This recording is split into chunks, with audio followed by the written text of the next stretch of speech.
აგვართმევს ხელოვნური ინტელექტი პროფესიას. ბოლო პერიოდში ძალიან აქტიურად შემოიჭრა ხელოვნების სფეროში, იქნება ის დიზაინი, მხატვრობა, ანიმაციები და ალბათ ყველას გაუჩნდა კითხვა, რა გვეშველება, ჩაგვანაცვლებს თუ არა ხელოვნური ინტელექტი მთლიანად. მე პირადად ცოტა შეხება მქონია, ძალიან არა, მაგრამ დამჭირვები რაღაცებში და ერთხელ მყავდა ასევე კლიენტი, რომელმაც მითხრა, რომ AI-ით თუ შეიძლება ანიმაცია გავაკეთოთ.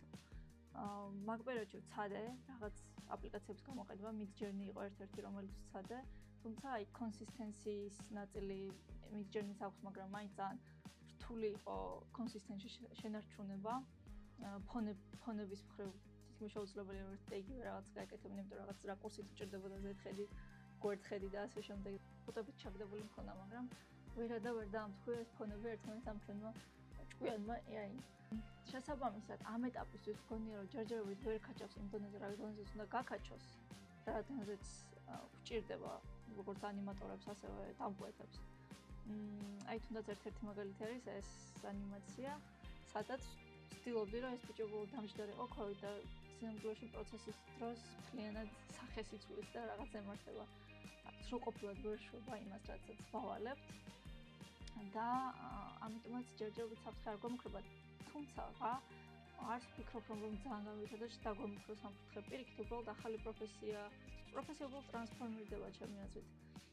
საქმე უფრო გაგვიმარტივდება.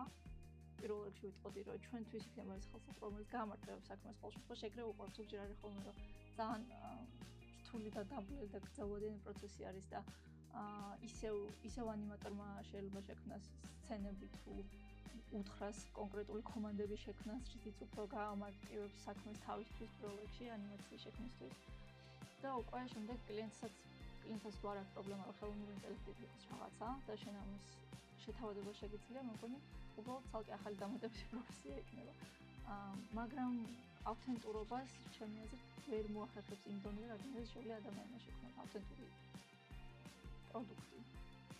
ისე რომ ნახოთ, მომავალში ვხედოთ რა იქნება, როგორ იქნება. არ შეგეშინდეთ ისწავლეთ რაღაცები, ისწავლეთ პირველ რიგში იმიტომ ისწავლეთ, რომ თქვენ გისწავდებათ ამის კეთება.